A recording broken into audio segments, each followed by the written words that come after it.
Muchísimas gracias a todos por estar aquí hoy con nosotros. Tenemos de invitado a nuestro querido Dani Juncadella, que se ha prestado voluntario para este podcast. Después de comentaremos un poquito una anécdota, Dani, si te parece, de cómo surgió todo Sí. el tema del podcast, que es curioso. Y nada, Dani, muchísimas gracias por estar aquí. Nada, hombre, un placer. Siempre es divertido para mí venir a podcast de gente que sois apasionados por la competición, por sim racing, y es un gusto hablar de carreras, hablar un poco de todo.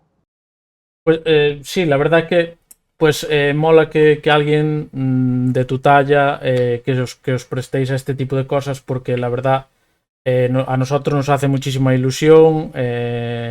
Aquí, bueno, pues todos los chicos llevan unos cuantos días emocionados con la noticia en el equipo y tal.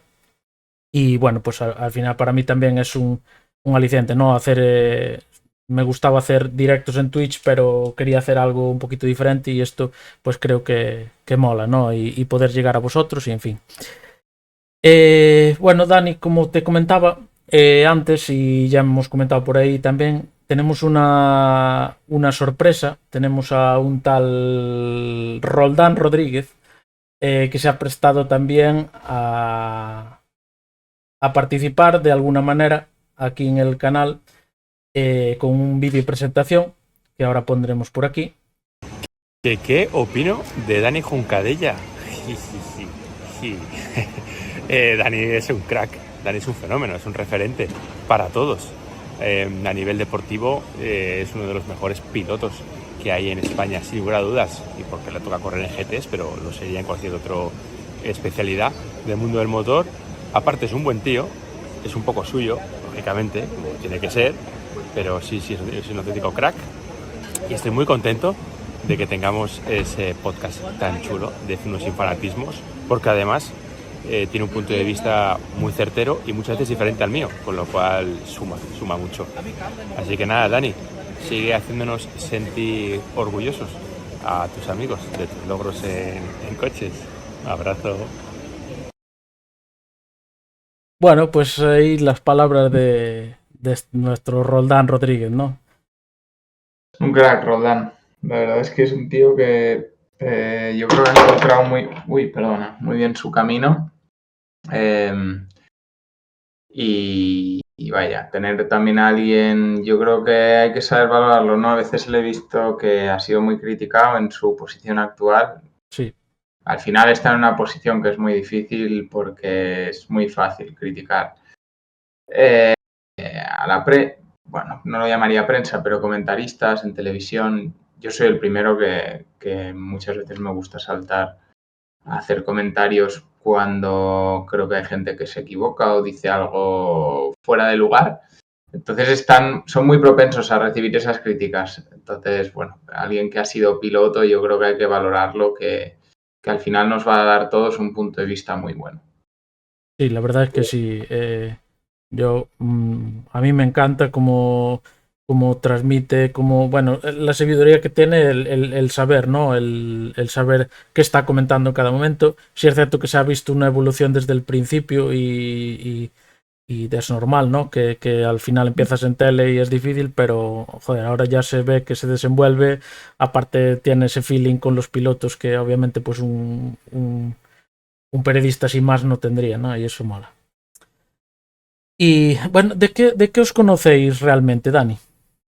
Pues, a ver, Roldán y yo no nos conocimos mucho en la época en que él corría, porque somos de una quinta diferente. Él corría en GP2 y yo estaba corriendo en la Fórmula MV Uh-huh. por aquel entonces. Entonces no teníamos mucha relación, pero luego yo creo que hemos empezado a tener más relación, pues, mira, te diría quizá en el COVID, que él Uh-huh. empezó a hacer Twitch, empezó a hacer stream de sus directos en Sim Racing, en iRacing, Uh-huh. y entonces empezamos como a coincidir un poco más y tal. Entonces creo que hizo su canal de YouTube y un día me hizo una entrevista y bueno, siempre me gustaban mucho las preguntas que me hacía, como, no sé, ha sido un tío bastante cercano, siempre apoyando mucho a los que seguíamos compitiendo, y también le he visto que él ha sabido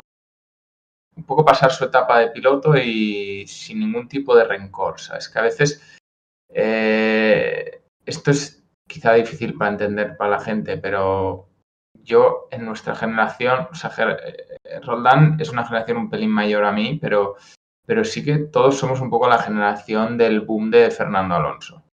Que en el 2003, 4, 5, cuando despegó la carrera de Fernando, empezamos a correr una barbaridad de pilotos en internacional en karting.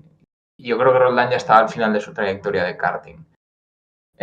Pero claro, de ahí hemos salido, bueno, todos los que estamos hoy en día, pero muchos que se han quedado por el camino. Y hay algunos pilotos que yo creo que aún tienen ese rintintín, ¿no? De decir, ostras, yo no he llegado y estos sí, qué rabia y tal, que es totalmente lícito. O sea, yo entiendo que haya frustraciones y es cierto que cada uno ha tenido sus oportunidades a su manera. Hay gente que ni siquiera las ha podido tener. Hay muchos pilotos que no han tenido las mismas oportunidades que he tenido yo y yo no he tenido las que han tenido otros. Entonces, creo que es un tío siempre muy honesto consigo mismo. Un día nos hicieron una pregunta en el podcast que tenemos de Fórmula 1 y que me gustó mucho y me encantó su respuesta. Nos preguntaron qué es lo que nos faltó para llegar a la Fórmula 1 ambos, y él dijo que no fui lo suficientemente bueno. Y eso es una reflexión que es difícil de hacer. Ya ves.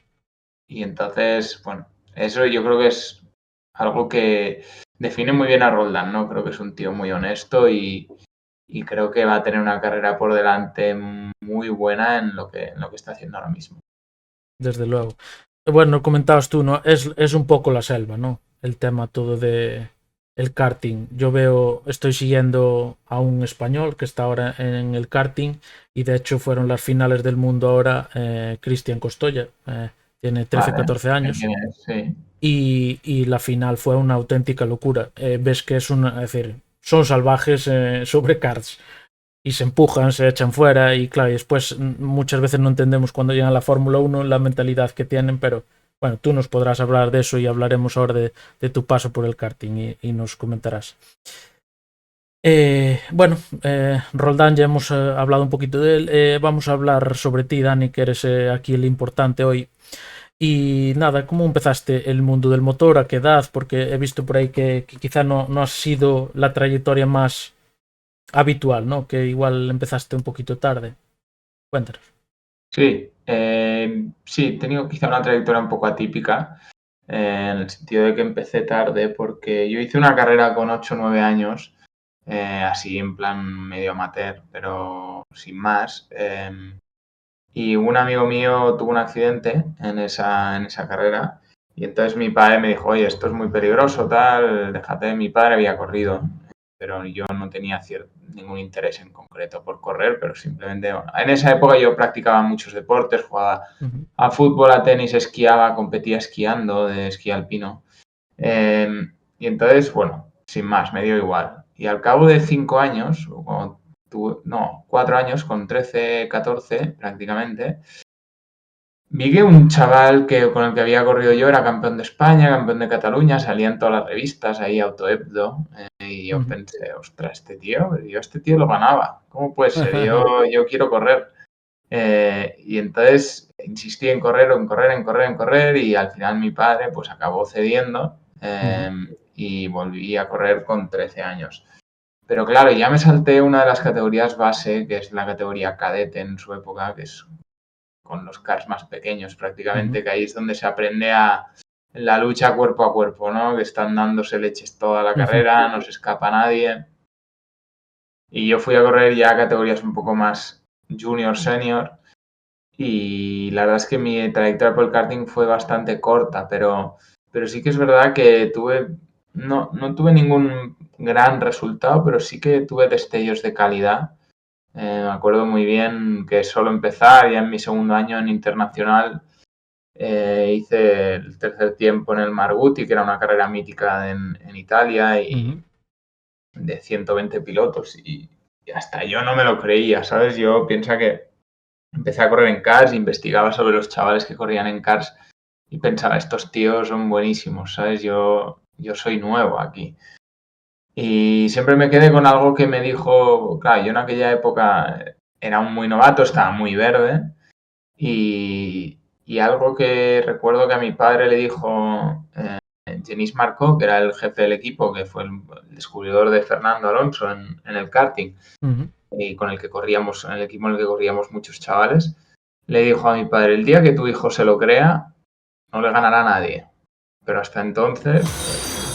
Claro. Y es un poco lo que me costó a mí al principio, ¿no? Que como empecé tarde y los otros venían un poco ya aprendidos, pues me costaba confiar en mis capacidades. Y bueno, empezó así y luego en el 2007-2008 ya di el salto a monoplazas y ahí sí que fui un poco a la par con los demás. Eso fue un poco partir de cero, ¿no? Y ahí es donde yo creo que mi carrera dio un salto de calidad. ¿Hay te ponen algún mínimo para saltar después de Cars a un Fórmula o simplemente es el dinero? Entiendo que parte es el dinero, ¿no? Si tú tienes dinero, aunque no seas bueno, puedes comprar el asiento, ¿no? Pero a ti en este caso, ¿qué fue lo que te hizo dar ese salto?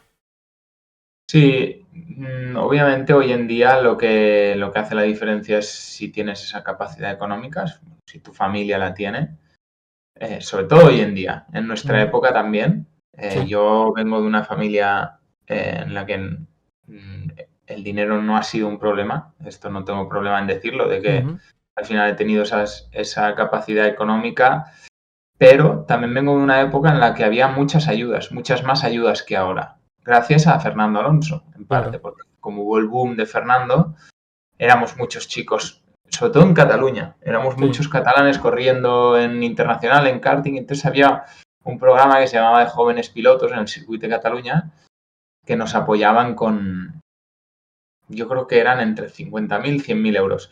Una temporada de la Fórmula MV, para que te hagas una idea, pues en aquella época costaba sobre los 150.000 euros. Estos, claro, son cantidades que al final, cuando piensas un chaval de 16 años, gastarte esa cantidad de dinero, por Sí. mucho que tu familia tenga Te dinero o sobra. tenga capacidades, es desorbitado comparado con cualquier otro deporte. Entonces, yo en esa época tuve la suerte que tuve el circuito de Cataluña, porque además, yo a pesar de haber vivido en una familia adinerada, mi padre siempre ha sido una persona muy justa con todos sus hijos. Yo tengo 3 hermanos mayores del primer matrimonio de mi padre que nunca corrieron y mi padre no concebía gastarse ese dinero en un hijo Claro. por algo que no era como una afición y decía, yo si me lo invento, tengo que invertir 100.000 euros en que mi hijo corra, ¿cómo voy a compensar eso a mis demás hijos? ¿Sabes? O sea, Exacto.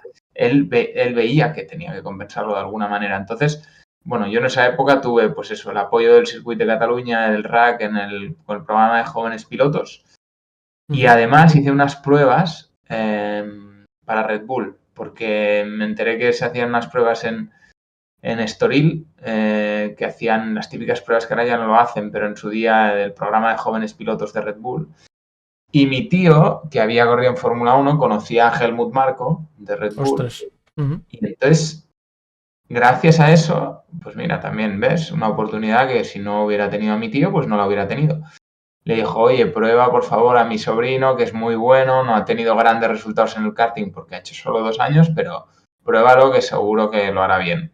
Y efectivamente hice las pruebas y me ficharon. Y pagaban solo la mitad del presupuesto. Entonces, bueno, entre el circuito y esta otra mitad, a mi padre le salió muy barato la Fórmula MV. Entonces, a partir de ahí sí que yo hice 2 años en la Fórmula MV, donde, bueno, tuve muy buenos resultados porque quedé subcampeón de Europa el segundo año, pero ellos en Red Bull esperaban que ganara el segundo año y no fue así. Y entonces decidieron no seguir apoyándome. Al final el programa de Red Bull de jóvenes ha sido siempre un programa muy, muy duro en el que, bueno, te piden que ganes todo prácticamente y si no, pues creen que no vales para seguir más adelante. Entonces yo cuando quedé subcampeón de Europa me echaron básicamente de Red Bull y entonces eso me acuerdo que a mí me sorprendió, ¿no? Me dejó como, ostras, en la estocada en cierta manera, porque luego el salto era ir a la Fórmula 3. En el 2010 mi intención era correr la Fórmula 3 y ahí sí que el presupuesto ya, pues pasábamos a hablar de 350.000, 400.000 euros. Pero Helmut Marko, me acuerdo perfectamente, me dijo, Vettel en tu categoría ganó 10 de 12 carreras y se fue campeón, tú has sido subcampeón, pues ya no vas a conseguirlo. Y pensé, Madre joder, mía. macho. Eso con 16, 17 años, ¿no? Echando cuentas.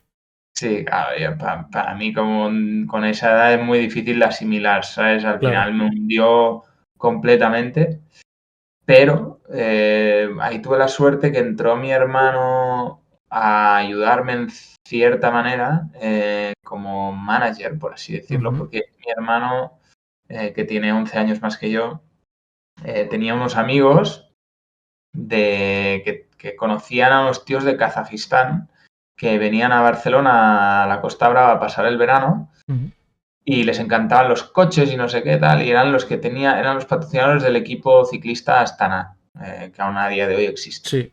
Y entonces los conoció y tal, y dice, oye, mi hermano, tal, pues él corre en coches, tal, pues nos haría falta un sponsor si quisierais ayudar, tal cual.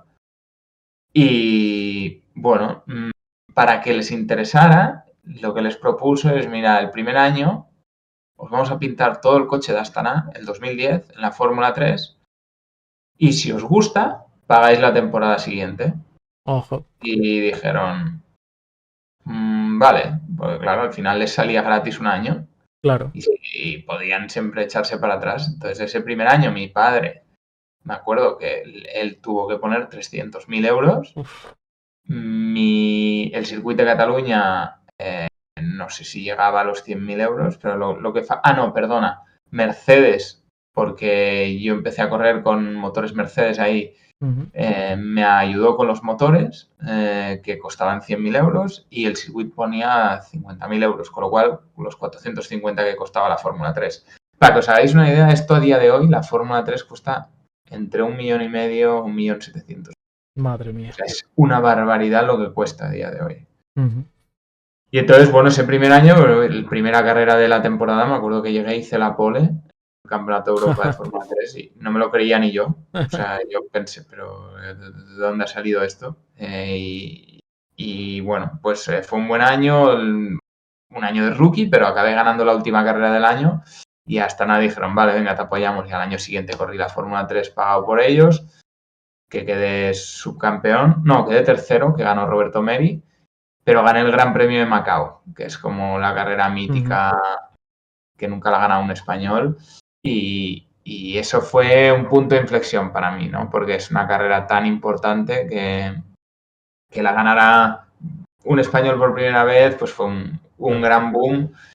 Y estuve a punto de volver ya a dar el salto a lo que sería la Fórmula 2, pero no pudo ser porque el presupuesto no daba para ese momento, hasta nada siempre iban tarde con los pagos, al final ten en cuenta que estamos tratando pues con un país de Kazajistán realmente que está apoyando a un piloto español, o sea, los métodos eran complicados, o sea, al final sí, nos apetece, queremos, no sé qué, nos encanta, pero luego los pagos llegaban tarde, entonces claro, bueno, mi padre cuando tiene que adelantar un pago de 100.000 euros, pues bueno, puede hacerlo, pero cuando ya hablas de Fórmula 2, que los presupuestos eran más de 1 millón, pues ahí ya sí que te coge cierto miedo de decir, oye, no me quiero enganchar los dedos aquí, que no vaya a ser. Y entonces volví a hacer un tercer año de Fórmula 3, donde corrí el Campeonato de Europa por tercer año y ahí fui campeón. Grande. Y entonces de ahí ya sí que el punto era camino hacia la Fórmula 1, otra vez Fórmula 2, presupuesto 1 millón, 1,5 millones, que no te asegura nada realmente, hasta nada, tal, que sí que no, ya los presupuestos empezaban a ser más altos. Y luego, en ese mismo momento tuve una oferta para ser piloto de fábrica de Mercedes en el DTM, que era como mi primer contrato profesional, que empezaba a ganarme un sueldo, que no era por el sueldo, porque al final tenía 21 años y no es que fuera lo prioritario en ese momento. Pero nos cogió, bueno, tanto a mí como a mi padre nos cogió esas dudas, ¿no? De que si Astana nos apoyaría. Y al final, pues, decidí firmar para correr el DTM. Ujú. Que si ahora volviera atrás, es muy fácil decirlo, pero me hubiera gustado hacer la Fórmula 2 porque el equipo con el que iba a correr encima quedaron subcampeones, con lo cual, quién sabe, ¿no? Quizá Sí. me hubiera abierto puertas para otra cosa, pero bueno, eso es un poco resumida mi trayectoria hasta ser profesional, vaya. Claro, es que tú año a año ibas dando un salto de fe, ¿no? Pasabas de una fórmula a otro con el dinero, en fin, es que es impresionante. Y ahora lo Ujú. piensas y dices, o sea, viendo lo que cuesta hoy en día, dices, joder, era barato. Pero es que, claro, en su día Ya, sí. era muy caro, o sea, era mucho dinero. Ujú, Y ahora es que ahora es impensable, o sea, es que o eres de una familia muy rica a día de hoy, o ujú. es imposible Imposible. llegar. O sea, es que o tienes un padrino ya desde muy pequeño, como tienen varios chavales en el karting, que ya lo voy viendo. Ujú, Otro día me crucé en iRacing también con un chaval, corrí eso, cuando coincidimos un poco antes, ujú. había corrido una carrera con el F3 o con una de estas, con un formulita y un chaval que, bueno, que íbamos iguales y el tío y yo en el Fórmula 3 estoy bastante rodado en iRacing y siempre se me ha dado muy bien y me acuerdo que hice un par de carreras y digo, no me ganaba nadie Ujú. y de repente este chaval y lo busco en Instagram tal y 13 años, campeón del mundo de cars y lo Madre, acaban de firmar en McLaren.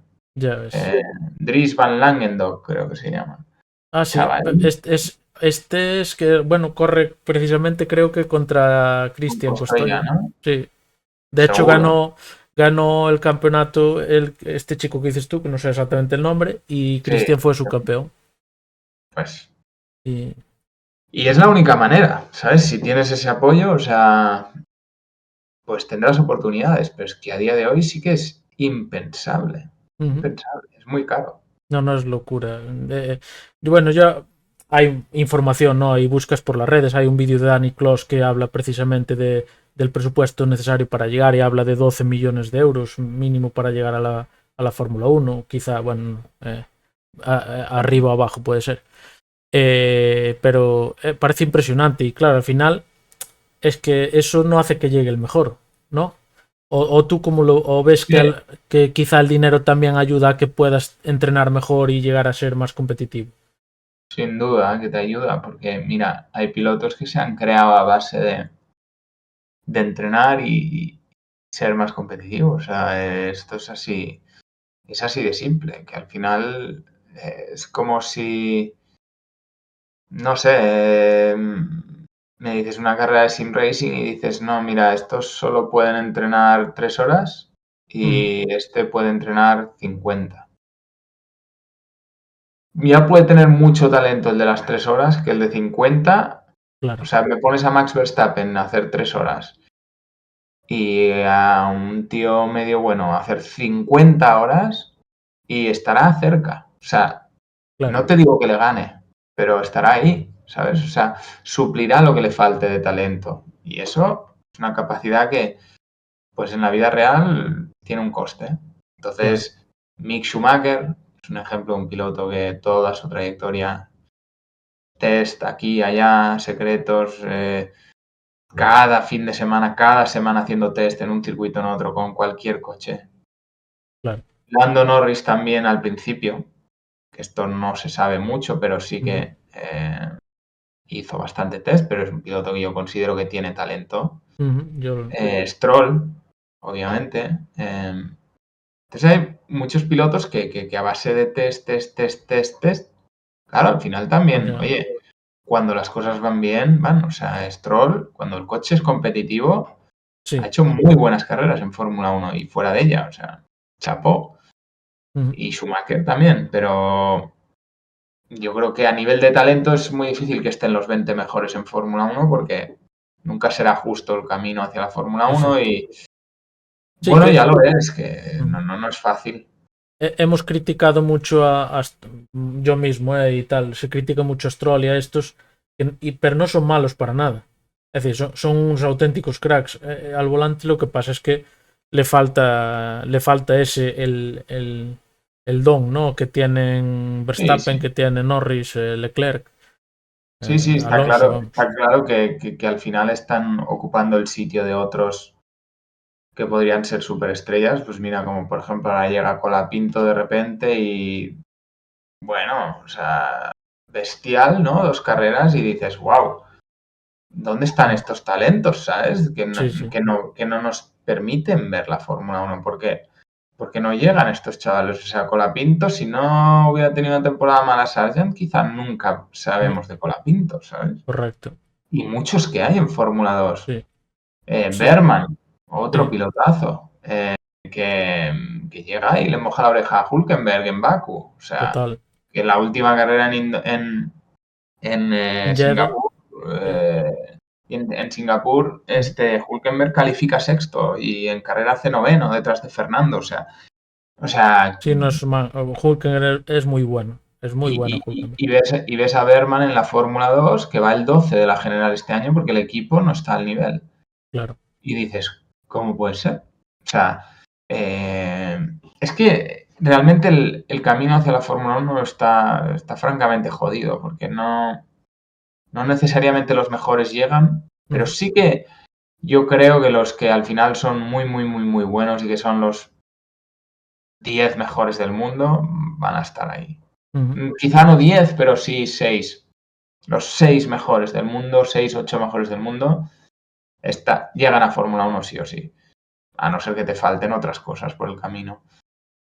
Pero bueno, oye, hay mucha más vida más allá de la Fórmula 1. Esto es lo que también sería interesante que en España pues, se pudiera enseñar más. Sí, Y yo correcto. siempre lo he dicho, pero tampoco hago mucho por ello, pero porque al final tampoco le dedico tiempo a eso, pero oye, la IndyCar es un campeonato bestial, la Fórmula E tiene pilotazos, a pesar Ujú, de ser un campeonato que no sea tan atractivo, quizás los mundiales, los campeonatos de resistencia, ya te digo, yo es que compito allí, pero no porque ujú, compita yo, pero te lo dirá cualquiera, el nivel es bestial y pasa como con el DTM antiguamente, ¿no? Que los expilotos de Fórmula 1 acaban su trayectoria y dicen, me voy a correr ujú. en resistencia y se comen los mocos Sí, porque estamos todos ahí matándonos para ser los mejores. O sea, llega Jenson Button, campeón del mundo de Fórmula 1 y nadie quiere ser compañero de Button porque es el más lento del equipo, o sea, sí, pero sí. es normal, ¿sabes? Porque llega de otra órbita. Sí, sí. Y bueno, hay la Porsche Super Cup Otro también. campeonato durísimo, Otro campeonato que ves ahí a los de siempre ganando y llega gente que se le presupone buenísima y son incapaces de adaptarse al coche. claro. Mm, Increíble. Y bueno, por aquí quería yo llevar también el podcast y ya lo he visto, es decir, yo soy amante del motorsport. Ojalá pudiera ver más motorsport del que veo y obviamente vemos todos la Fórmula 1 porque es el gran show y el gran circo, ¿no? Pero también el WEC me parece espectacular y de eso queríamos hablar, ¿no? Que la Fórmula 1 es muy grande, pero tú encontraste un camino quizá que a los puristas del motor, que es el DTM, les encanta. El DTM, cualquier persona que se precie, ya el hecho de que ver ese coche en la calle y verlo corriendo después en un circuito, eso es espectacular y nos encanta. Yo mismo, por ejemplo, tenemos un pequeño coche de resistencias y lo tenemos decorado como los antiguos Jagermeister de los DTM. Así que cuéntanos cómo fue tu paso por la categoría. Tengo que decir que fue un paso un poco agridulce para mí. Eh, Te diré que he tenido momentos más negativos que positivos, pero porque también fue en una época de mi trayectoria que yo seguía con la esperanza que el DTM fuera un paso más hacia la Fórmula 1, solo que un paso diferente en el que ya era un piloto profesional y que tuviera una opción de llegar a la Fórmula 1. Entonces, yo corrí 2013, 14, 15, 16 seguidos con Mercedes y fue de regular en peor, sobre todo porque Es cuando ya vi que en Fórmula 1, siendo tercer piloto de Force India, no iba a tener la opción de correr porque tenían firmados a Pérez y a Hülkenberg por bastante tiempo y no veía mi oportunidad ahí. Entonces fue como difícil de asumir, ¿no? También fue la época que llegó Carlos Sainz a la Fórmula 1 y éramos un poco de la misma generación y era como frustrante, ¿no? Decir, ostras, ¿y yo por qué no tengo la oportunidad y tal? Y me costó de asumir y eso me afectó sobre mi rendimiento en el DTM y además el campeonato era un campeonato muy político en el que se trabajaba mucho en equipo y se apoyaba mucho a los que iban líderes en el campeonato después de las primeras 2-3 carreras. O sea, un poco como en el ciclismo, ¿no? Y yo tuve que hacer como de gregario las 4 temporadas seguidas que corrí con Mercedes. Y me acuerdo que eso, pues el 2016 estalló ya, porque fue el primer año que corrí con el equipo top de fábrica de Mercedes, el 2016, que era como el año que pasaba del equipo B al equipo A y fue un desastre. Fue un desastre. Me acuerdo que tenía ansiedad los fines de semana de carreras, cosas muy raras, cosas que no me habían pasado nunca. Y el 2017 me acuerdo que decidí dejar de correr. De hecho, me había planteado dejar de correr por completo. Simplemente a Mercedes les dije, oye, quiero dejar el DTM porque no es lo que me esperaba y tal. Y me pusieron a correr en GTs. Y me acuerdo que ese año ni siquiera me pagaron un sueldo. Me acuerdo que me dijeron, te ponemos en GTs, pero no te podemos pagar, no sé qué tal. Y dije, vale, pues me lo tomo para disfrutar, ¿sabes? Voy a correr un año a disfrutar en GTs. Y lo hice brutal y iba con un compañero muy flojete, pero yo lo hice muy bien y cogí un poco la ilusión otra vez por las carreras. Y el 2018 se volvió a abrir un sitio en el DTM y dije, ostras, va. Pues, y me ofrecieron volver. Y dije, va, pues vuelvo. Y empecé a trabajar con una psicóloga deportiva en aquella época. Y eso fue lo que hizo clic en mi carrera. Yo desde el 2018 te diré que mi carrera en las fórmulas hizo así, DTM hizo así y en el 2018 hizo pam, para arriba otra vez. Y gracias a la psicología en el deporte, eso es lo que me hizo realmente aprender a conocerme y aprender a controlar las cosas que puedo controlar o pensar en las cosas que puedo controlar. Y el 2018 fue un año que en el DTM, en el campeonato no quedé muy bien, pero sí que hice 3 poles, que no había hecho ni una pole. Hice 2 podios, gané una carrera, gané una segunda carrera que me descalificaron por una tontería, pero vaya, fue un punto de inflexión bestial que luego por desgracia no siguió porque Mercedes dejó el DTM. Y entonces corrí el 2019 con Aston Martin el DTM, pero también luego Aston Martin cuando llegó el COVID paró de correr el DTM y bueno, el DTM ahora ya pasaba a ser un campeonato un poco diferente con GTs y tal, ya no es lo mismo que era antes. Sí, perdió la esencia. Sí, como dicen aquí en los comentarios, me metieron en un Aston Martin que el coche iba para atrás, pobre. Sí, la verdad es que ese coche... Un tractor como el de Alonso.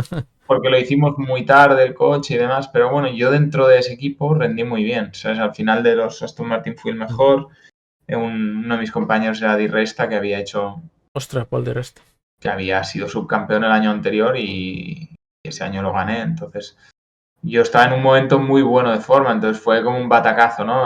Claro. El momento del COVID que nos quedamos ahí tirados sin poder seguir. Pero bueno, también pues eso me ayudó a volver a engancharme con Mercedes en los GTs. Y otra vez mi carrera yo creo que despegó a partir de ahí en el mundo de la resistencia. Y pasaste ahora, hablabas que estabas firmado echaste 6, 7 años con Mercedes, ¿no? O Sí. Prox. Y Sí. ahora cerraste un nuevo contrato con Corvette, ¿no? Para disputar el WEC o alguna otra, o carreras sueltas, o cómo va. Las carreras largas de IMSA también las hago con Antonio García. Ah, vale, vas a ser compañero de Antonio García. Sí, ya corrimos 2 este año, Daytona y Sebring a principio de año y nos queda una que es Petit Le Mans, ahora a final de año. Solo corro estas 3 en América porque las demás corren 2 pilotos y yo corro toda la temporada del WEC. Y sí, ha sido un cambio lo de Corvette porque, bueno, mira, llevaba muchos años ya en Mercedes y me apetecía un cambio, tenía ganas de una nueva motivación. Y la verdad es que que bueno, lo cojo con mucha ilusión este proyecto. Es un coche nuevo este año, hemos tenido algunos problemas a nivel fiabilidad y demás, pero creo que para el año que viene pinta muy bien. Además, en el WEC he tenido un compañero un poco... En el WEC el problema de los GT es que es categoría Pro-Am Sí, y mi piloto amateur es realmente flojito. ya. Pero sí. Veo aquí un comentario que... Sí, de Urarte, ¿no? El de... Sí, Sí, ya me había preguntado que él siempre sigue los podcasts cuando habláis después de las carreras de resistencias y que le quedó pena de no verte ese onboard. sí, es verdad, lo tengo pendiente y la verdad es que vino el break de verano y hemos parado un poco el podcast porque tanto Roldán como yo hemos estado un poco más desconectados, pero la semana que viene volvemos con un poco resumen de Fórmula 1 y tengo pendiente lo de Spa, que tengo un onboard bestial de noche, lloviendo, Madre. para que veréis que es una pasada. Y sí, Antonio, la verdad es que es de los primeros que queremos traer al podcast, porque Antonio es un piloto que en España hace muy poco ruido, ¿sabes? Es el Sí. típico poco ruido, muchas nueces, pero es un pilotazo, un tío que lleva infinidad de años ahí, está súper valorado en Estados Unidos y yo lo he tenido de compañero este año, solo he hecho 2 carreras con él, pero vaya, es en quien me apoyo dentro de Corvette porque al final Claro, él ya tiene conoce muchísima la... experiencia. Claro. Y Pero por... sí, Sí, dime. perdona que te interrumpa. Y por ejemplo, que decías tu compañero que amateur que es flojillo, entiendo que vosotros ahí hacéis también un poquito de coach, ¿no? Con ellos. Ellos entran Sí. por dinero, entiendo, ¿no? Pagan ese asiento, en parte el presupuesto del equipo, y vosotros al final os toca, pues, telemetría, trabajar con ellos, eso todo, ¿no? Sí, Como... mira, el presupuesto del WEC, para que te hagas una idea, en GTs, al menos en mi equipo, ronda los 3,5 millones la temporada. Una barbaridad. El piloto amateur, tengo entendido que este año paga unos 2,8 y luego hay Joder. un piloto joven que es como, o sea, porque tenemos 3 categorizaciones obligatorias de pilotos. Bronce, que es piloto amateur, Silver, que es piloto joven, y Pro, que es piloto profesional. Entonces es obligatorio que haya uno de cada en los GTs. Anda, se acaba de unir todo Cristo de Stradi, ¿eh? Sí, sí. Muy bien, muy bien. Pues han Ya llegado en el momento adecuado, que estoy aquí soltando datos del WEC. estaba negociada estaba negociada Lo picante, sí. Pues está, sí. sí. Entonces, es eso, que la combinación ha de ser un piloto amateur, un piloto joven, un piloto profesional. Y al final los pilotos profesionales somos pilotos pagados por las marcas. Yo lo que traiga un piloto amateur o joven y demás, a mí me es igual, yo no me aprovecho de ello, no gano nada de ello. Sí que los pilotos amateurs y tal, pues pueden escoger con quién corren en muchas ocasiones y a mí, pues este año, por desgracia, me ha tocado pues con un piloto que es inexperto, es su primer año en el WEC y no conocía los circuitos, pero bueno, claro, al final este tío está pagando 2,8 millones para correr el campeonato entero, para correr Le Mans, y obviamente le intento ayudar lo máximo posible, ya no solo por lo que aporte y lo que se está gastando, sino porque a mí me interesa, por mi propio resultado. Que al final es un piloto que, pues bueno, sí, está a 5, 6, 7 segundos por vuelta. Y eso es una barbaridad, o sea, Sí, es condiciona la insalvable. carrera completamente.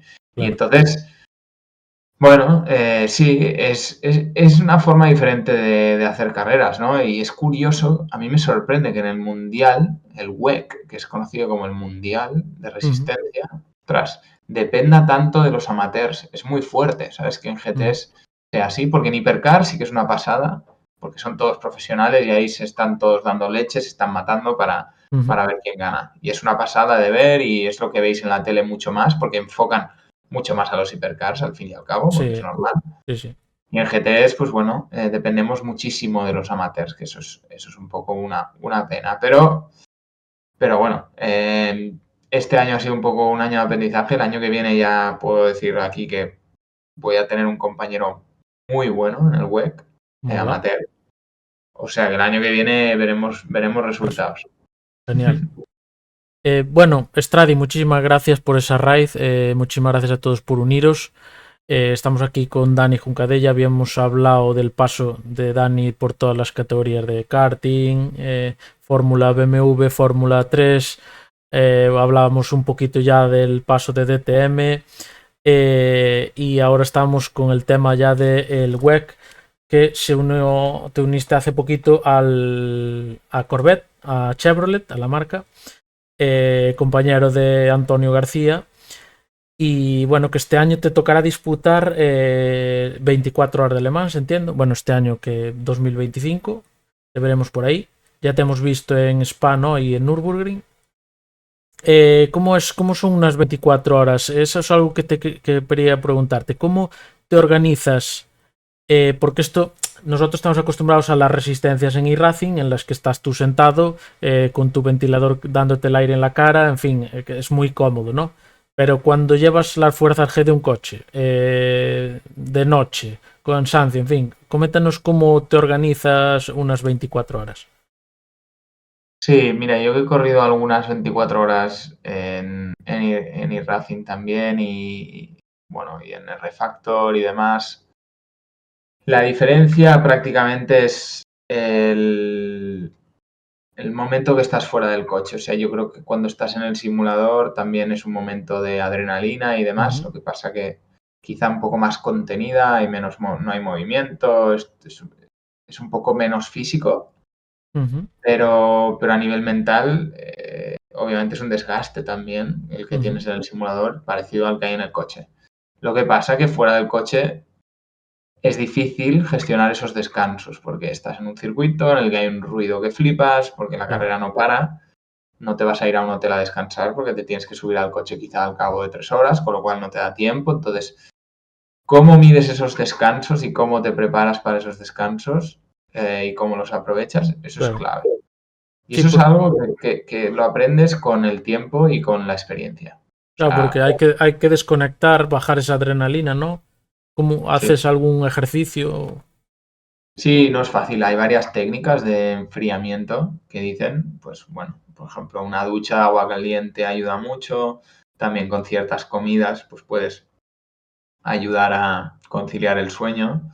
Nunca hay que recurrir a pastillas que te ayuden a dormir o melatonina. Yo creo que hay cosas que hay que ir con cuidado porque luego quizá te cuesta activarte cuando vuelves a subirte al coche. Pero lo que está claro es que es súper importante guardar energía todo lo que puedas durante la carrera, porque es largo, son muchas horas y se nota. Pero vaya, te diría que es algo que con la experiencia se aprende muy rápido. Claro, es algo que no vemos, pero el enfrentarse de repente en mitad de la noche sin haber descansado mucho a un stint de 2 o 3 horas, porque más o menos ¿de cuánto soléis hacer los stints mínimo? Yo creo que lo mínimo es una hora, pero solemos alargar. O sea, solemos intentar hacer 2 horas. Claro. Lo óptimo es hacer 2 horas porque así también das tiempo para descansar a los demás. Si yo hago 2 horas y tú haces 2 horas, el que está descansando tiene un periodo de 4, ¿sabes? De descanso. Entonces, eso para mí es la clave, yo creo. Por lo menos hacer stints de 2 horas.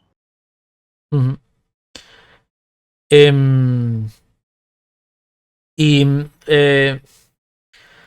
luego el tema de los cómo gestionáis también, porque quizás a lo mejor haya uno de los amateurs, ¿no? Que vaya muy lento, se le quita el coche, se le deja. ¿Cómo se gestiona eso todo en carrera? Porque al final es un hándicap, ¿no?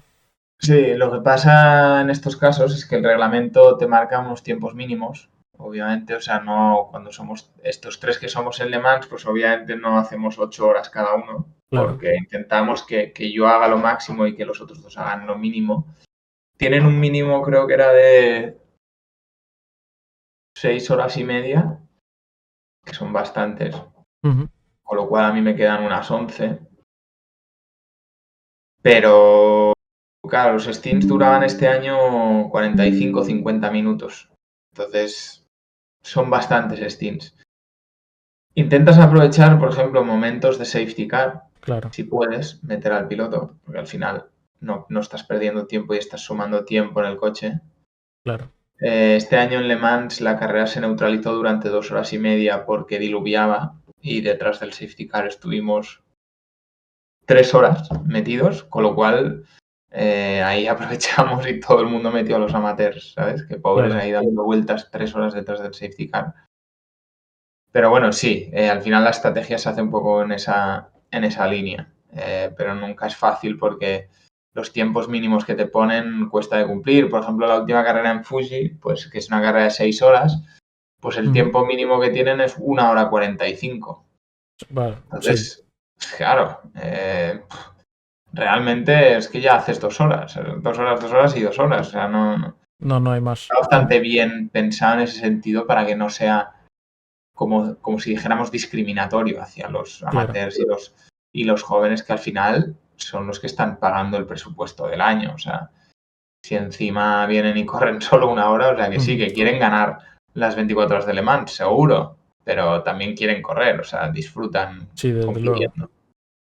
¿Y entrenamientos cómo los lleváis? ¿Tenéis bastante test con el coche en circuito? ¿Mucho simulador? ¿Quién os proporciona el simulador o si tenéis simulador de marca? Hay poco test porque es al final un deporte muy caro y estamos Ujú. muy limitados por el campeonato también para hacer test. Entonces rodamos poco. Corvette tiene un simulador en Estados Unidos. Yo he ido solo una vez, que cada vez que tengo que ir es volar a Estados Unidos y es Claro. bastante, la logística no es fácil. Y luego, bueno, yo tengo mi propio simulador, que ya lo veis Ujú. aquí detrás, que por desgracia estos últimos 2, 3 años no lo he usado todo lo que me gustaría y también tengo miles de cosas a nivel de hardware que debería actualizar, que me cuesta y encima cuando lo utilizo para prepararme una carrera, a mí iRacing es que me encanta a nivel competitivo, ¿sabes? Entonces, Claro. no sé, me pongo a prepararme Le Mans o lo que sea, pero a la mínima me apetece ya ponerme a correr carreras, ¿sabes? Como en la que Ujú. coincidimos, Sí, sí. ¿sabes? Ya fue casi grid and go, ¿sabes? Venga, vamos a Sí, sí. competir. Hombre, sí, no, Es sí, muy no. divertido. Claro. Sí, sí. Eh, claro, y tampoco tienes te coincide la carrera que quieres entrenar con con la season, si no sería increíble, ¿no? Hacerlo coincidir, pero. Poco. A veces en el IMSA sí que pasa, que la semana antes Ah, corren claro, sí. Sí, sí. pero. Y te tengo que decir que los circuitos, sobre todo los americanos, están muy, muy, muy, muy, muy bien hechos. Muy bien. Ujú. Están muy bien escaneados. Eso íbamos a abrir ahora el tema ya a introducirnos a este salto, ¿no? De empezar a hablar de los simuladores y iRacing. ¿Cuándo empezaste en iRacing? Pues en el 2018 te diría, yo hacía sobre todo Assetto Corsa, Ujú. como por diversión y también para conocer circuitos y tal. Y me empezaron a insistir tal, tienes que hacer iRacing, iRacing, iRacing. Entonces, bueno, hice iRacing, pero tenía un G25 y unos pedales Ujú. desastrosos. Y me puse a hacer un poco de iRacing, pero claro, era un drama porque la frenada tal, ostras, bloqueaba por todos lados. Pensaba, esto es un drama. Y entonces ya hice un primer upgrade y me compré el Trustmaster, el TSPC, el Ujú. volante, y unos pedales, creo que fueron los Hoising Bell de Sprint o Sí. algunos de estos. Y ese fue mi primer paso en iRacing de decir, wow, esto ya es otra historia. Ujú. Y ahí es donde empecé a interesarme más y más y más, y el 2019 todavía más, ya me monté un simulador un poco más currado con una base Direct Drive. Y ahí es cuando vino el COVID y entonces hubo un pedazo de boom en el sim Sí. racing dentro de los pilotos reales. Y ahí es donde, bueno, cada vez dediqué más horas, más horas, más horas, más horas. Empecé a juntarme más con pilotos que competían online y equipos un poco más de nivel. Y luego acabé entrando en Redline, que es el equipo de Max Verstappen, Ujú. que obviamente pues estar ahí para mí es súper positivo porque bueno, que lo ganan todo en iRacing y Locura. hay pilotazos muy, muy, muy, muy buenos. Bueno, aprendes mucho, ¿no? De estar ahí, pero sí que es verdad que los últimos 3 años he tocado muy poco el simulador y cada vez que entro es muy frustrante porque veo que me cuesta, ¿no? Que necesito volver a habituarme a muchas cosas. Pero es una herramienta súper buena y, bueno, ¿qué te voy a decir? O sea, Verstappen está todo el día como un enfermo en el simulador. Es increíble. Sí. Es increíble. ¿Y qué valor dirías que tiene Sim Racing o el simulador en el que traes para un piloto profesional y la transferencia que tiene? ¿Sirve de verdad? Porque esto es algo que siempre se comenta y tal, y se critica mucho a Verstappen, pero ¿tú qué dirías? ¿Sirve de verdad? ¿No? Yo creo que sirve un montón y la gente no lo hace lo suficiente. Y el mejor ejemplo lo tienes con Verstappen, que es el que lo hace con diferencia además, es el que está más en el simulador de largo, comparado con ningún piloto, porque está compitiendo a diario. O sea, hoy se ha pasado todo el día compitiendo en Le Mans en la categoría esta de GT3 VRS. Sí. Y el chaval, no vamos a negar que si ahora hay que hacer un ranking de mejores pilotos del mundo, yo me atrevería a meterlo el número 1. De racing. De todo. O sea, Sí. Day Racing no lo creo porque hay gente que dedica muchas más horas y que tienen esa habilidad también. Pero bueno, que está ahí, o sea, se pone a competir y está siempre ahí, ¿sabes? Y es muy bueno técnicamente, yo creo que ha aprendido mucho a entender técnicamente también cómo se pueden hacer un setup de un coche, aunque sea virtualmente. Todas esas cosas le ayudan. Y yo creo que es una herramienta buenísima, lo que pasa que hay que dedicarle horas seguidas y no perder el hilo, yo creo. A mí me pasa que de repente paro durante 8 meses y vuelvo durante un mes como un loco.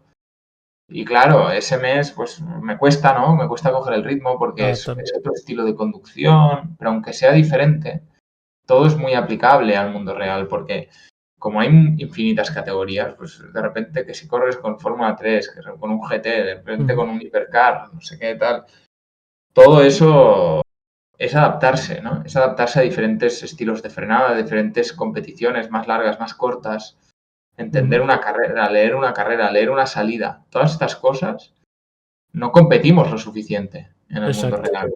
Exacto. Entonces, claro, todo esto va. Sí, en iRacing te puedes enfrentar a 1000 salidas, lo que dices tú, ¿no? Y en el mundo real, si haces 10 al año, son muchas, claro. Mira, la semana pasada fue una carrera del GT World Challenge en Monza, que es una categoría por excelencia de GT, es la categoría número 1 en Europa a nivel competitivo. Y en la salida, en la curva 1, lo típico en Monza que siempre es como un embudo, hubo un tortazo porque uno la lió y se engancharon 7 u 8.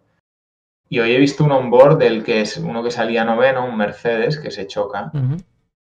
Y te juro que si la ves, lo aplicas a iRacing eso y dirías, este tío es un 800 de iRating que no sabe lo que está pasando. Y es un tío profesional. Sí, sí, sí. Pero es que ves el vídeo, el onboard, y dices, pero, ¿qué ha hecho?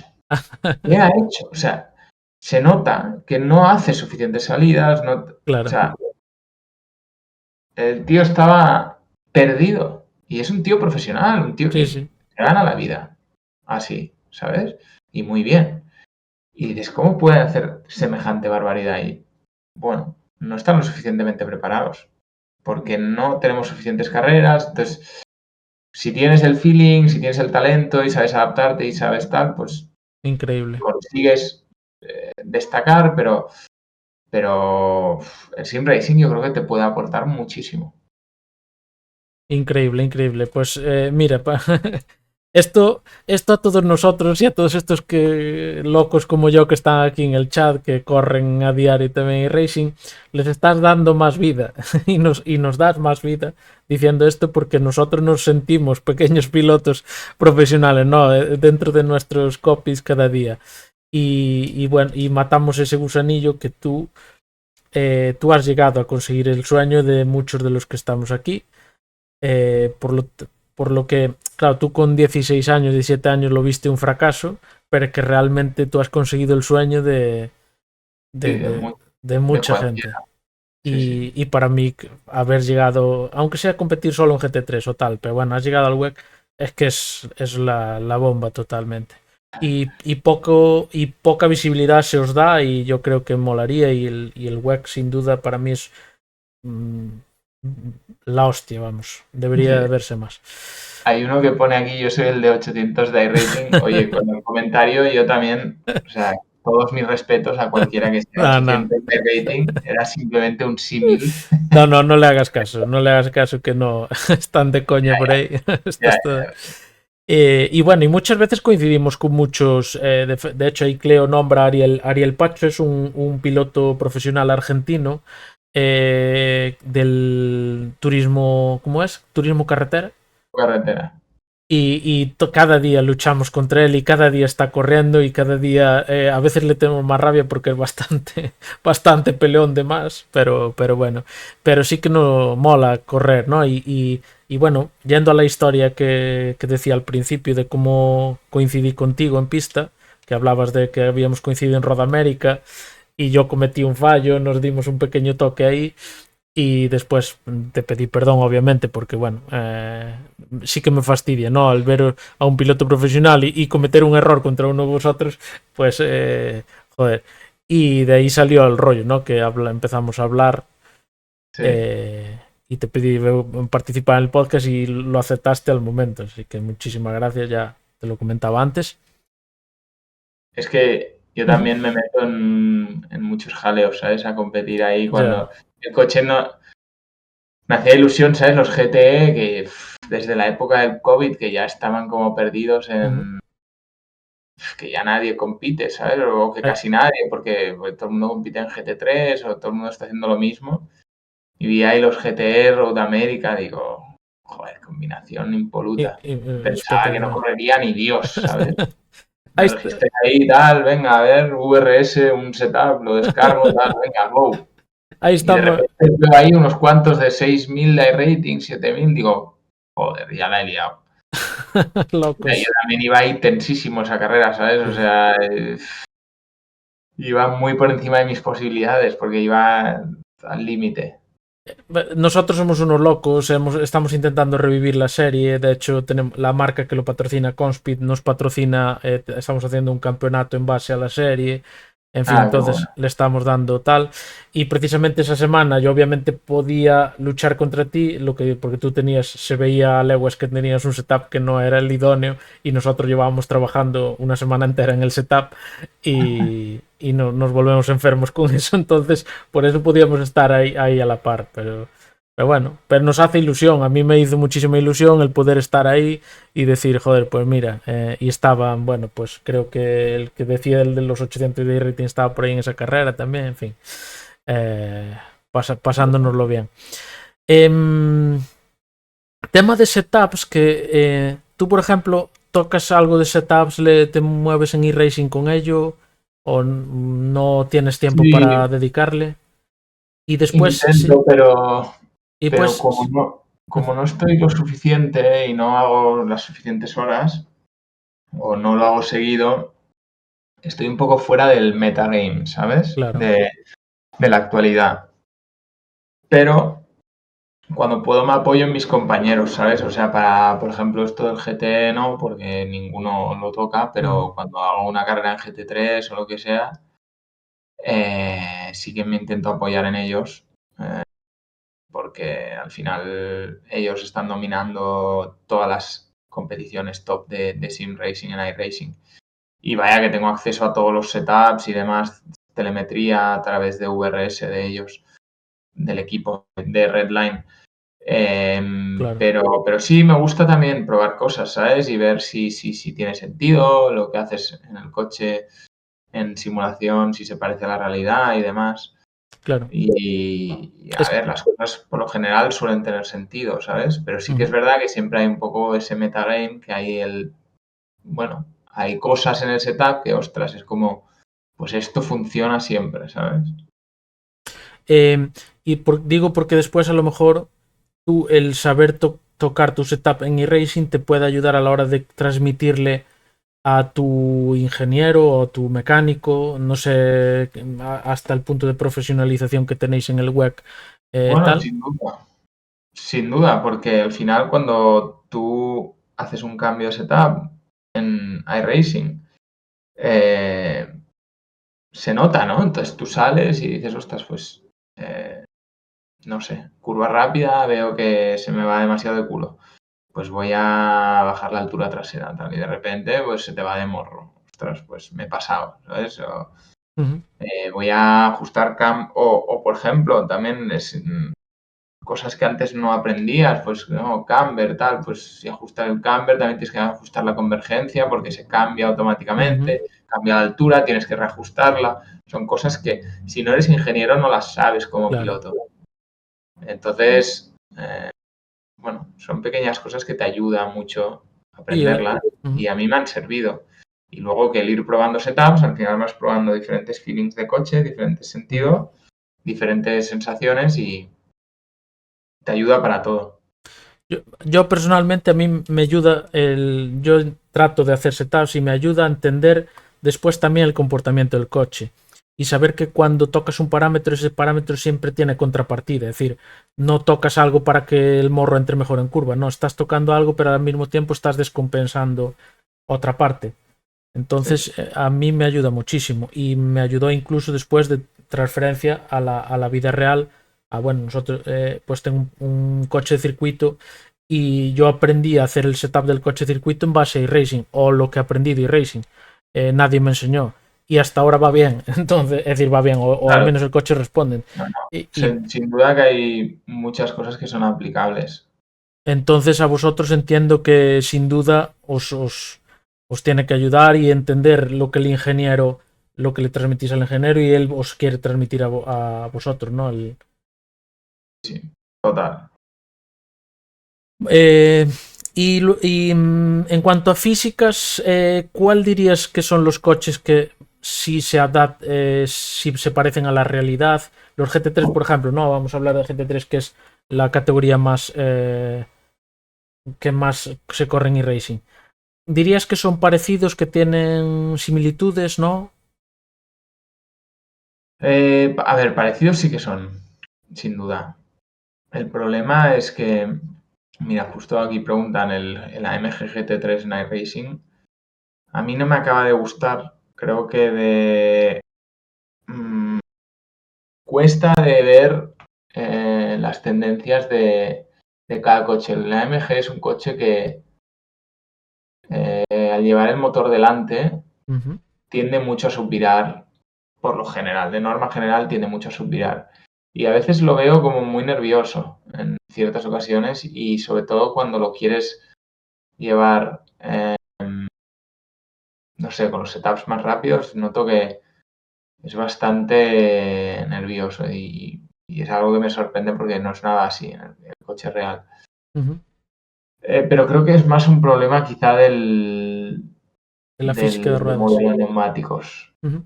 Dirías que los setups rápidos en e-racing lo que suelen tender es a llevar como una trasera que flota mucho, ¿no? Que entras y parece que no hay grip en la parte de atrás y que es la parte de adelante lo que domina el coche. Tú, cuando Sí. te sientas en el Mercedes, te sentaste en el Mercedes, no, en ningún momento sientes eso, sientes que tienes agarre en las cuatro ruedas, ¿no? Y que entras a curva y que apoyan las cuatro ruedas, ¿no? Sí, también el hecho de sentir las fuerzas G, la transferencia de peso dentro del coche, que tú lo sientes en el culo cuando estás sentado. Y eso yo en mi simulador no lo siento porque es Claro. estático. Ujú. Y no conozco aún simuladores muy, muy, muy potentes, a no ser que sean simuladores de equipos de Fórmula 1 que valen millonadas, Ujú. que realmente notes cuando culo está, cuando la transferencia de peso en entrada de curva se está moviendo y tal. Entonces, lo único que tienes aquí en el simulador es el force feedback, Contacto. ¿sabes? Y entonces conduces un poco pues con los pies, con los pedales y un poco la sensación que te da el force feedback. Claro. Sí, no, al final tienes que toda la información de recibirla a través de las manos, el cual ya bastante hacen que los volantes de hoy en día son una pasada, porque notas todo, pero eso. Luego hablaremos, bueno, por tiempo vamos en 1 hora 10, Dani, no quiero tampoco excederme muchísimo, sé que, bueno, pues No. tienes tus cosas que hacer. Pero bueno, nos encanta este tema. Sin duda. Ahora se me fue la pregunta. Era sobre el simulador. Sí, el simulador de McLaren, que estuviste de probador, estás de probador de McLaren simulador, cuéntanos. Sí, este año, o sea, estos últimos 2-3 años he estado haciendo un poco de freelance en McLaren porque ellos tienen a 2 pilotos y a veces les fallaba alguno de ellos o no podía venir ninguno de los dos, entonces me llamaban a mí y me tenían como de reserva para ocasiones en las que necesitaban a alguien. Y la verdad es que, bueno, sí, es una pasada porque al final McLaren además ahora está a un nivelazo. O sea, Impresionante. es el mejor, entonces, bueno, es un gusto, ¿no? Poder trabajar en un equipo que está liderando el Mundial de Fórmula 1, pero esto ahora ya de cara al año que viene no seguiré haciéndolo, pero estoy muy próximo a firmar con otro equipo para estar full time de test y simulador. Mola. Aún no puedo decir dónde, pero Bueno, no tenemos la exclusiva, pero estaremos atentos seguro por aquí. sí. Y no, todo el tema de simuladores de Fórmula 1 es muy diferente a lo que te esperas o a lo que ves aquí o a lo que tenemos nosotros en casa. Al final es algo que tiene un desarrollo bestial, valen muchos millones, sobre todo a nivel de... Lo que más invierten es a nivel de modelo de neumático. Claro. Lo que intentan invertir mucho para que sea lo más parecido al coche. Y a nivel de movimiento, de físicas del simulador, para que se pueda parecer en las sensaciones que tienen ellos cuando conducen. Porque al final es un entrenamiento clave para los pilotos. A nivel de gráficos no tiene nada que envidiar de los simuladores como iRacing y demás. Tampoco se puede ir mucho más allá, porque realmente está súper avanzado en iRacing ya. ¿Y qué más? En el de McLaren en concreto tenemos utilizamos un casco y tiene unos enganches para tener fuerzas en el cuello, que es más que para entrenar el cuello como piloto, yo creo que te sirve mucho es un extra de feedback. ¿Sabes? De cuando tienes un latigazo, cuando se te va un poco, lo notas también en el cuello y eso te ayuda a poder reaccionar. Ajá. Y realmente, a ver, es muy avanzado porque es como trabajar con un equipo de Fórmula 1 en un día de test normal y corriente. Tienen ahí 5 o 6 ingenieros durante el día. O sea, te sientes como un piloto de Fórmula 1, pero obviamente virtual en ese momento y estás haciendo un test virtual.